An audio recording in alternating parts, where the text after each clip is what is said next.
just a note for the few, relatively few, but incredibly loud religious people who refuse to believe in evolution. This is your choice, and it's fine. Leading a crusade against a type of knowledge acquired by man is fundamentally evil.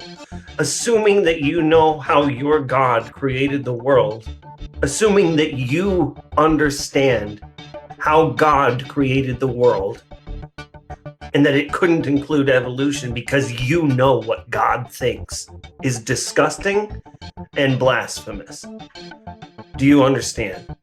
To non-religious people or religious people who do not crusade against evolution, I make this entreaty when considering the attitude of your co-religionists or potentially just co-humans. There's no reason that evolution has been chosen by them other than they've chosen to feel threatened. If evolution seems like a natural way for beings to exist that removes God from the equation, you're adding that last part. I'm an atheist, but I don't presume if I were a theist that I could tell that there was no God because of how the universe came to be. Wouldn't you expect a God that created the universe to create it in such a way that it would turn out the way he wanted? That's what I don't understand. I'm an atheist, but I respect any religious person who simply believes what they believe, because I just believe what I believe, and I think we can all easily get along if we don't feel attacked by each other. And many atheists have been very bitter because we're such a maligned subsegment. I think that's something a lot of religious people don't understand. There's no one in national politics who openly says they're an atheist. They're not. Why? That's insane. It's because of the power that the people crusading against things like evolution have. This is what I want to say to you more than anything else. There's no reason it's evolution other than they've chosen to feel threatened by it. What if they had felt threatened by plumbing? Do you understand? What if they had chosen to feel that cell phones were an abomination? Do you understand? What if they felt fire trucks or ambulances or stem cells? Let's take a real example. Are abortions for people who are going to die? Are merciful end-of-life treatment for people suffering certain terminal illness and unbearable pain? They are sticking their nose into all these real things. What if it were plumbing? What if it were farming? What if they chose something we needed and decided it was evil and crusaded against it so it became taboo? What if it was anything other than evolution? And what I'm here to tell you is the concept of evolution in biology is so foundational to understanding the natural world that it is like they've attacked plumbing. It is like they've attacked cell phones. I didn't understand evolution until I was an adult. And when I did, it captivated me because teachers are afraid to talk about it, or they're one of the people that are fighting against it. And it's a disgrace. What if algebra were what they were mad about? Do you understand? No one could program anything. What if it were music? You believe what you believe, but you aren't going to attack key aspects of human understanding and culture and people. All people who are LGBTQ. All those people. Enemies to these people. That makes these people my enemy. You can live how you want to live. You can be rude to your children so that they move to the cities you hate and never talk to you again. I know families that have broken apart because of the rigidity of the parents, and kids that are messed up well into almost their 40s because of it. All I'm saying is just stop hurting people. It's fine that you exemplify the qualities you want to see in the world and set an example. That's all any of us can do. That's all any of us should do. If you start trying to change the curriculum, take books out of the library, take kids out of the classroom, keep people in the closet, attack one of the foundational pillars of it is like algebra is evil from Satan to them. Okay, do you understand? It's like, we don't talk about geography or history. Those are sacred subjects. I want you to understand it. Maybe you're not into biology so much, but guess what? You're biological.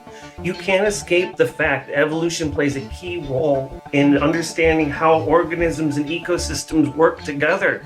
Making it taboo has been a detriment to American minds, and making it taboo in other countries has been a detriment to minds all around the world. I am aghast at this being accepted. I think we need to open our eyes. It's not like, oh, well, we can't talk about evolution. The reason most people aren't mad about how much they've been denied and understanding and how much this has become taboo is because it's worked. The taboo has worked so well, you don't know what you're not understanding. Most people have the most flimsy grasp of what the teachers were willing to say to just get through it and move on. And hearing music your whole life and not knowing what a music note was, or being allowed to talk about tempos or instruments. It's insane.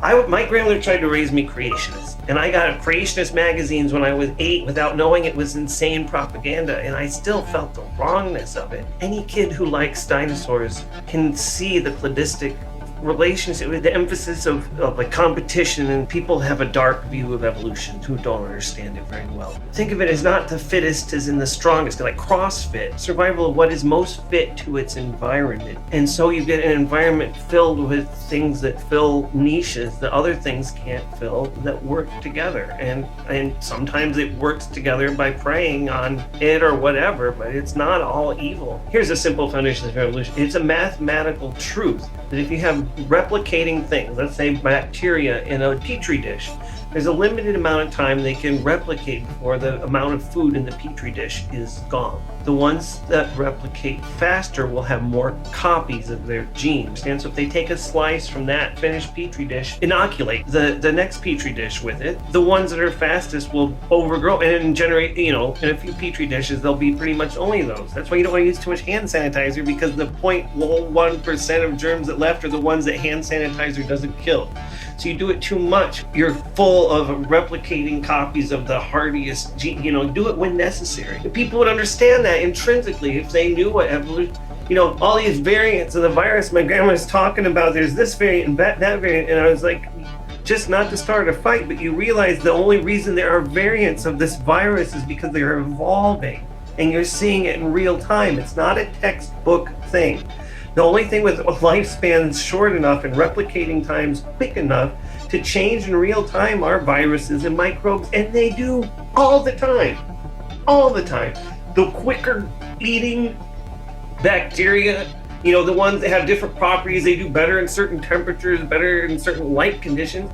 That's just by chance their genetics were like that, and since it's fit to the environment at that time, they proliferate. It's a mathematical thing. Whichever copies itself best in its current situation will come to be more plentiful. So any variation, it doesn't have to be a crazy mutation. One kid in a family might be taller than others and stuff like that. It doesn't have to be anything crazy. If it helps that being do a better job, there will be more of that information, because the people doing a crappy job aren't able to do as good of a job. It's so simple. It's so beautiful. And this wasn't intended to be an explanation of evolution. I just want to say all this stuff, and I did. So 5 stars for me trying, 0 stars for my hairstylist in pigness, personality. There is beauty, and I want you to see that. Whether you believe God made the universe, or that it formed through these processes that are precise and still leave room for vast diversity, either one is beautiful. You can look at even a squeaky little pig and think it's a cute little oinker. Whether you have one reason for thinking it's amazing or not, the fact is it remains amazing. And we can be united in our feeling of amazement at the universe and planet we live on, and stop quibbling about console of 1857 or console of 1912. We don't have to be like that. We don't have to be heretics to each other just because we're different. Of course, I'm saying that I'm pretty different, so go being different.